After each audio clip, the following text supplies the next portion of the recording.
Yung mga members natin, sina Sister Nanette at Sister Tess, so yun o. May tindahan. Wala naman lang. Ha? Nandiyan lang kanina eh.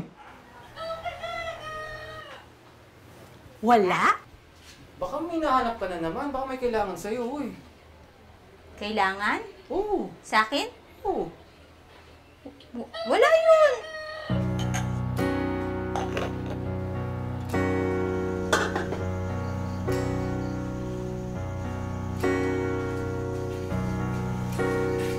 Mami, pakiplansya naman itong polo ko.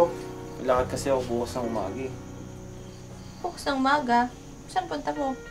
Dyan lang. May ipe-pray over lang. Pray over? Saan? Dyan lang sa bayan. Madaling araw yun eh. Sa bayan? Bukas, sa madaling araw? Anong oras ang alis mo? Siguro mga 5 a.m. Kasi alas 6 yung kausap ko eh. Kasi 5 alas a.m.? 6, alas 6 yung pray over. So tama, 5 a.m. ako aalis. 5 a.m. Bukas, sa bayan? Oo nga. Bakit pa parang takang-taka ka? Sunday naman bukas, di ba? Church duty. Wala naman. Sige, matulog ka na, ako ng bahala dito. Okay, thank you, Mami, ha? Okay. 5 a.m. Paano ko alis bukas para sumamba kung pareho pa ng oras kaming aalis ng bahay? Patay.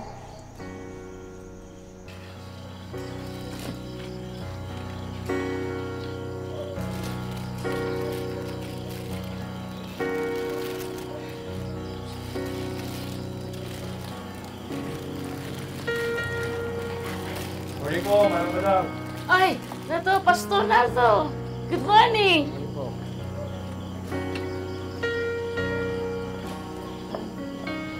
Good morning po, Manang Badang. Good morning, Pastor Marie.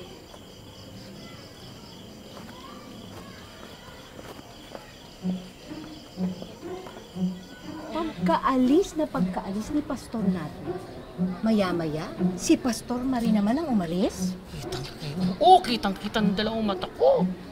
Pero saan nga sila pupunta, mga sis?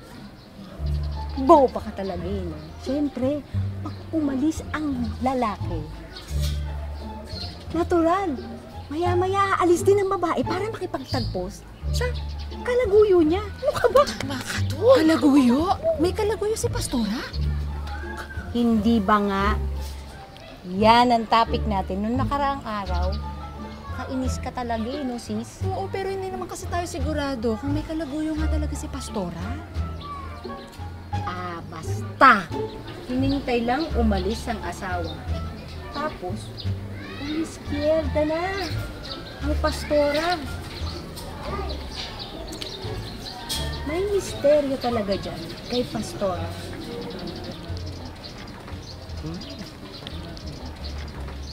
Teka, tanungin mo kung ano naiisip ko. Ano naiisip mo? Pogi kaya ang kalaguyo ni Pastor? Mas pogi kaya siya kay Pastor na? Baka.